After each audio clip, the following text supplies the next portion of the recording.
বর্তমান সময়ে আপনারা একটা বিষয় খেয়াল করেছেন, থ্রটস অফ বিল্লাল ভাই কিভাবে তার ভক্তদেরকে গালি দিয়েছে। এই বিষয়টা আসলে সবাই মেনে নিতে পারছে না।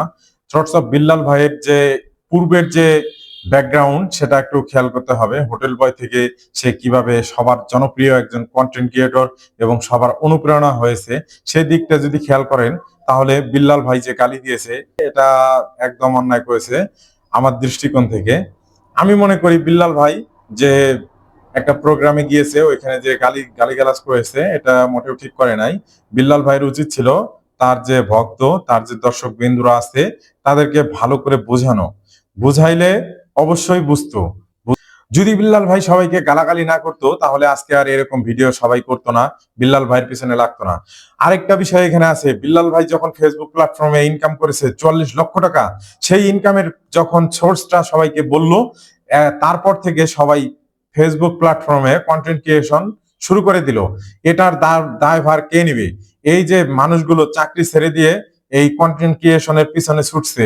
আমরা যারা কন্টেন্ট মেক করি তাদের সাবজেক্ট আলাদা, আর যারা নতুন কাজ করতেছে, এখনো এমনও কন্টেন্ট ক্রিয়েটর আছে ঢাকায় জব করতো বা ভালো একটা জব করে, সেগুলো বাদ দিয়ে গ্রামে এসে কন্টেন্ট তৈরি করে। দিন শেষে কি হচ্ছে? কন্টেন্টে ভিউ হচ্ছে না, মনিটাইজেশন পাচ্ছে না, সঠিক গাইডলাইন পাচ্ছে না, যার কারণে দিশেহারা, পথভ্রষ্ট। এই দায়ভার বিল্লাল ভাইকে নিতে হবে। মানলাম অনুপ্রেরণার আরেক নাম থ্রটস অফ বিল্লাল ভাই, কিন্তু এর মানে এই নয় সবাইকে বকাবাজি, তারপরে কবিবাস্ট এগুলো বলে গালাগালি করবে। এটা আসলে একদম নেহাত অন্যায় করেছে। আরেকটা বিষয়, বিল্লাল ভাই কত টাকা ইনকাম করো সেটা কেন তোমার ফ্রেন্ড ফলোয়ার ফেসবুক প্ল্যাটফর্মে তুমি বলবা? এটা তো আমি মনে করি তুমি ঠিক করো নাই।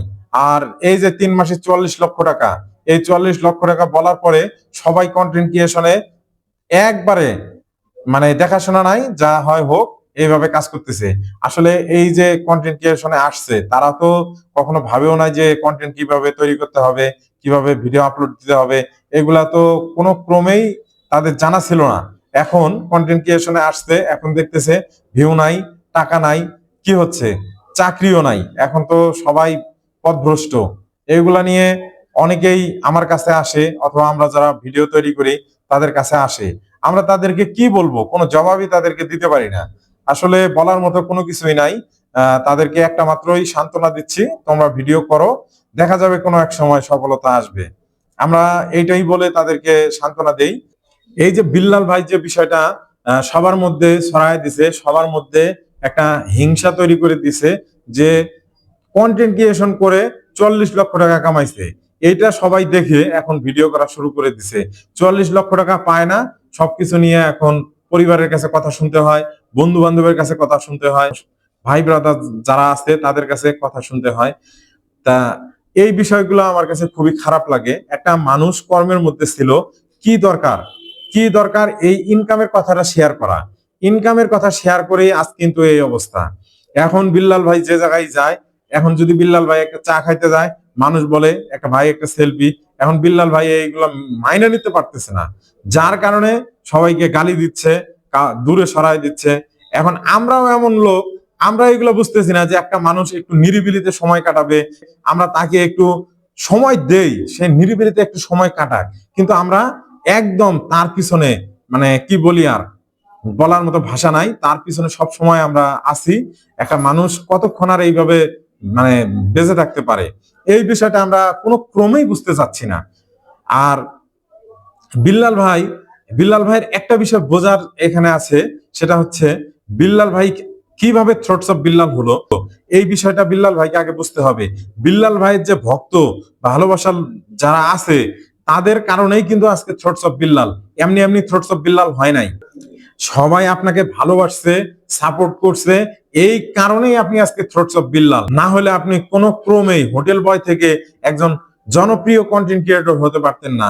আমিও যে কন্টেন্ট মেক করি, আমারও কিছু ভালোবাসার মানুষ আছে, ফ্রেন্ড সার্কেল আছে, যারা আমাকে ফলো করে, আমার ভিডিও দেখে।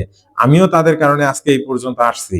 বিল্লাল ভাইয়েরও এই বিষয়গুলো বোঝার প্রয়োজন ছিল আমি মনে করি, যেটা বিল্লাল ভাই এখন বুঝতেছে না। বিল্লাল ভাই এখন অহংকারী হয়ে গেছে। থ্রটস অফ বিল্লাল মানেই এখন অহংকার। অনুপ্রেরণার মধ্যে তার কাছে আমি মনে করি কিচ্ছু নাই। সে এখন একজন অহংকারী মানুষ। তার কাছে এখন যারাই যাচ্ছে তারাই প্রতারিত হচ্ছে। এত দূর থেকে একটা মানুষ যাচ্ছে, তারা তার কাছে 1 মিনিট কথা বলবে, তার সাথে একটা ছবি তুলবে, এটাই মনে করে যায়, কিন্তু যায় দেখে অন্য কিছু। গেলেই গালিগালাজ ছাড়া আর কিছুই নাই। এগুলো কি ভাই? এগুলো কি? একজন কন্টেন্ট ক্রিয়েটরের মাধ্যমে 10 জনের বদনাম হচ্ছে। তাই আমি বলতেছি, যারা কন্টেন্ট ক্রিয়েটরে আছেন এবং ভাবতেছেন কন্টেন্ট ক্রিয়েটর করবেন, সবাইকে বলতেছি সবাই এক হয়ে কাজ করেন। এরকম বড় বড় কন্টেন্ট ক্রিয়েটরের ধারের কাছেও যাওয়া লাগবে না। কন্টেন্টের গুণগত মান ভালো রাখেন। আপনি সব সময় রেগুলার অ্যাক্টিভ কিছু ফলোয়ার বেছে নিন, দেখবেন আল্লাহর রহমতে আপনার ভিডিও ভিউ হবে, আপনিও একজন সফল কন্টেন্ট ক্রিয়েটর হিসেবে আপনিও একটা খ্যাতি অর্জন করবেন। কিন্তু এই যে বিল্লাল ভাই, তারপরে এরকম ডালপুরি কন্টেন্ট ক্রিয়েটর, আমি একটা ভিডিও করছিলাম ডালপুরি কন্টেন্ট ক্রিয়েটর নিয়ে, এরকম যদি কিছু কন্টেন্ট ক্রিয়েটরের আপনি কাছে যান, দেখবেন দিন শেষে আপনাকে হাউতাশ নিয়ে ফিরতে হবে।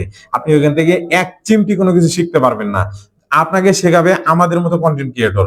আমরা যারা আছি আমরাই আপনাদেরকে শেখাবো। আর আপনারা এই যে বড় বড় কন্টেন্ট ক্রিয়েটরের পিছনে ঘুরেন যে একটা ভিডিও নিলেই ভাইরাল, এত সহজ। পাবলিক এখন এত বোকা না যে একটা ভিডিও দিয়ে আপনি ভাইরাল হবেন আর পাবলিক ওই ভিডিওটা দেখবে। এখন মানুষ বুঝে গেছে, বুঝছেন?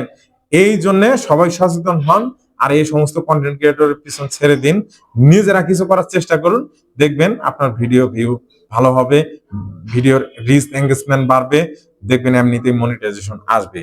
থ্রোটস অফ বিল্লাল আজকে যে কাজটা করছে, পুরা বাংলাদেশে এটা নিয়ে সমালোচনার মুখে। তার যে মানে 3 মিলিয়ন প্লাস যে পেজটা আছে, এমনি এমনি হয় নাই, ভালোবাসার কারণেই 3 মিলিয়ন পেজটা পাইছে বিল্লাল ভাই। পেজ নাই বিল্লাল ভাইয়ের, এখন পেজ নাই, তারপরও মানুষ তাকে ভালোবাসে। কি জন্য ভালোবাসে? তার মানে কথাগুলো ভালো লাগতো, তার যে চলাফেরা সেগুলো ভালো লাগতো। কিন্তু এখন যে কাজগুলো করতেছে, আসলে এটার মধ্যে আমি ভালো লাগার মতো কোনো কিছুই দেখি না। আমি যে ভিডিওটা এই আপনারা দেখতেছেন অথবা আগে দেখছেন, এই ভিডিওটা এমন ভাবে সরে গেছে সবার মধ্যে, সবাই এখন বিল্লাল ভাইয়ের যে আসল রূপটা সেটা বুঝতেছে। বিল্লাল ভাই এখন অহংকারী একজন মানুষ হয়ে গেছে। ওনার মুখ থেকে এরকম গালিগালাজ আমি আশা করি নাই। উনি যেভাবে মানুষকে গালিগালাজ করছে, এটা আসলে কি বলি, আর ভাষায় প্রকাশ করার মতো না। অনেক কন্টেন্ট ক্রিয়েটর আছে, মানে আমি নিজেও ওনাকে অনুপ্রেরণা হিসেবে মানতাম, কিন্তু ওই যে ভিডিওটা ওইটা দেখার পরে আমি আর অনুপ্রেরণা হিসেবে মানি না। একটা সফল কন্টেন্ট ক্রিয়েটর, একটা শিক্ষিত মানুষ কিভাবে এরকম গালাগালি মুখে নেয়? আর উনি বলছে যে গালাগালি ইতিপূর্বে বাপদাদারা করছে, গালাগালি ইতিপূর্বে বাপদাদারা করছে, ঠিক আছে। এমনও তো আপনি ছিলেন না যে আপনি অশিক্ষিত, আপনি একজন শিক্ষিত মানুষ। আপনি শিক্ষিত মানুষ হয়ে কেন এরকম গালাগালি করলেন? এটা নিয়ে পুরো বাংলাদেশ আপনার পিছনে লাগছে এবং জানতে চায় আপনি কেন এরকম গালাগালি করলেন। আপনি তো বলতে পারতেন যে ভাই আমি একটু নিরিবিলিতে সময় কাটাবো, কেউ আসবেন না ওইখানে প্লিজ। দেখতেন কেউই যাইতো না, আপনাকে তারা ভালোবাসে। ওইখানে যারা ছিল 100% আপনার ভালোবাসার মানুষ, এছাড়া বাহিরে কেউই ছিল না। তাহলে আপনি কেন গালাগালি করলেন একটা মানুষকে? অথবা কিছু কন্টেন্ট ক্রিয়েটর ছিল এখানে, তাদের নিয়ে এরকম গালাগালি করাটা আপনার কি উচিত হয়েছে?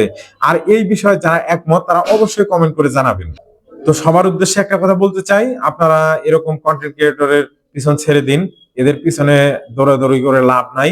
আর আমরা যারা আছি, আমরা যারা কাজ করি, আমাদের সাথে কাজ করুন, ইনশাআল্লাহ দেখবেন আমরা যতটুকু জানি আপনাদেরকে ততটুকু বলার চেষ্টা করব। এর থেকে বেশি বলবো না, অথবা ভুল ভ্রান্তি কিছু তথ্য দিয়ে আপনাদেরকে প্রতারিত করব না।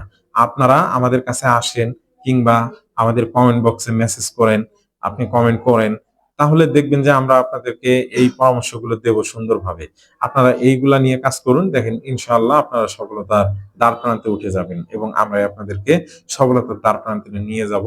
সবাই ভালো থাকুন, সুস্থ থাকুন, দেখা হবে অন্য কোনো ভিডিওতে।